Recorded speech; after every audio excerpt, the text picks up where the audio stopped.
Hey everyone, and welcome back to the sports section. So, we need to talk about a couple of topics, some ridiculous reports, but let's first start with the serious ones, which is Patrick Viera and Strasbourg have parted ways, which means that our sister club, daughter club, whenever you want to call it, is now without a coach. Preseason is starting, they don't have a coach, which in my opinion is not really that great, but this again shows you the ruthlessness of Bluco.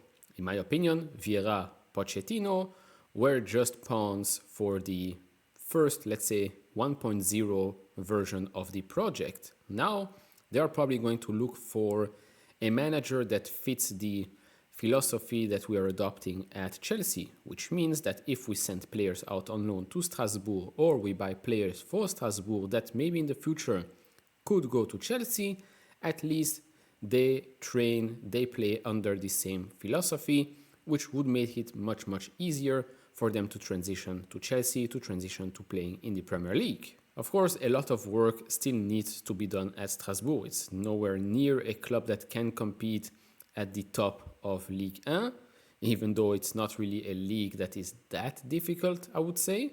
But to be in the top 4, top 5, I think there's still a long way to go. It's a team that last year has recruited a lot of youngsters because they had quite an old squad. But like I said, same with Chelsea. It's cool you're getting youngsters in, but to be competitive, to reach top 4, top 5 in any certain league, you need some experience as well. And now they also need a new coach. So let's wait and see what happens in this season. Now, before continuing, if you enjoy this type of videos, leave it a thumbs up, subscribe. If not, we really appreciate that. We're well on our way to reach 5,000 subscribers. So thank you very much for all the support. Now let's continue. And we shall continue and switch to South America, more specifically Brazil, talking here about Estevão Willian. It's something that I've talked about before. I actually predicted this. I did not know that this was going to happen as soon as it did. So Estevão suffered sprains in his left ankle and knee against Botafogo and has already started physiotherapy treatment. Palmeiras are optimistic about a quick recovery. The club's professionals understood that their injuries are not serious and do not require surgery. Palmeiras did not disclose Estevão's recovery time, but the youngster is expected to return before the decisive Copa Libertadores and the Copa do Brasil games. And this is where my problem comes in, and this is where my prediction again comes in. Very young player, extremely talented, but since he's already seen as a star boy, there is a lot of pressure on him to perform. There's a lot of pressure on the club to make him play as much as possible as well. If this injury is a serious one, but they play it as if it's not a serious one, just to get him back in the team as soon as possible because they have important games, this will not end well. I'm not a doctor, so I don't know if it's a serious one or not serious one. I guess if they say it's not a serious, doesn't require surgery, then we shall believe what they tell us. But since he is already in part a Chelsea player, I would think that Chelsea has a big say in what's going to happen if he eventually does need surgery. But I go back to my point where I said that since he's a young player and has already a lot of pressure on him, in my opinion, from Chelsea, from fans, from his club right now in Brazil, to perform each and every time, it never ends well. So I truly hope that they take some pressure off him. If he needs some time off, give him the time to recover, to fully recover. He's still very young. So if you ruin one of his muscles, one of his joints already right now, well, it's not going to bode well for the future. And this I can speak from personal experience. Now, moving back to Europe, moving back to France, so like I said, Patrick Viera, Strasbourg, parted ways.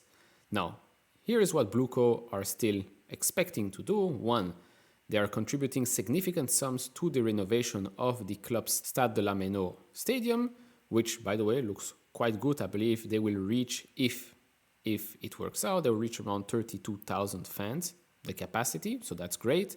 Strasbourg are now seeking a new coach to adopt their preferred possession-based and positional play approach to football rather than a more conservative approach favored by Viera at times during his single season in charge. Like I said, seems to me that they're just looking for someone that plays the same way as Enzo Maresca. Moving on to the transfer reports and rumors, and this one I just found out before I started filming, and this one is a big one. West Ham in talks to bring Ngolo Kante back from Saudi Arabia for £20 million. Now, to be honest, it would be extremely weird to see him in a West Ham kit, but it would be great to see him back in Europe, back in the Premier League. Now, if he does decide to come back to Europe, specifically the Premier League, I would have loved it, of course, if he would rejoin Chelsea. But if not Chelsea, then it would be great to see him back at Leicester, I would think. But okay, I wish him all the best. Then, the Nico Williams saga is one that is probably going to take quite a while. I mean, he's a great player, won the Euros, scored a great goal in the final. So apparently, according to Fabrizio Romano here, Chelsea and Arsenal are monitoring the situation of Nico Williams in case things don't fall in place with Barca. Player is currently giving priority towards staying in Spain. Of course, this is an update that doesn't tell us much, but it's an update either way. Moving on to another player that we might have wanted but did not want to pay the sum, and that's Victor Osimhen. According to Fabrizio Romano, here are some comments from Antonio Conte. It was already clear packed about Osimhen's exit. The timing is exactly as we expected. There will be no issues. Osimhen has agreed on joining PSG and PSG want Osimhen, but club-to-club agreement is still not done. Okay, I wish him all the best in France. And then this is the report that to me makes zero sense. Chelsea have made inquiries for Fulham's Andreas Pereira. He is Chelsea's preferred choice if Conor Gallagher's departure is confirmed. The London club are willing to pay between 30 to 35 million pounds for the 28-year-old Brazilian. So let me get this straight. We are willing to let go of Conor Gallagher for around 50 million, but we're willing to then go and get a 28-year-old player from Fulham for 30 to 35 million pounds. How does that even make sense? To me, it does not.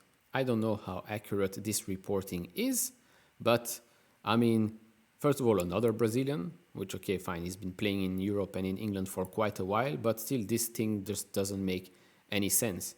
You want to sell Conor Gallagher, I know, pure profit, but to get these types of players, I mean, we already have KDH, which is Dewsbury Hall, but yeah, I don't know. Leave your thoughts down in the comment section below. Moving on to a Matt Law story here. So Atletico Madrid have held more talks over Gallagher in recent days and have so far shown greater interest than Tottenham Hotspur. But the Spaniards are yet to make a bid for Gallagher. I would assume that they're waiting for him to rest a bit after the Euros. But to be honest, my personal opinion here, my personal thoughts on this is that, well, we should just give him a new contract unless someone really wants to pay the full price for him. And last two things here, Chelsea have reignited their interest in Lens centre forward Wahi. We were interested in him last year. He didn't want to join us, didn't want to join us to join Strasbourg.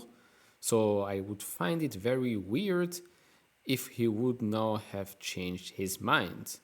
And to be honest, do we need this type of player at the club right now?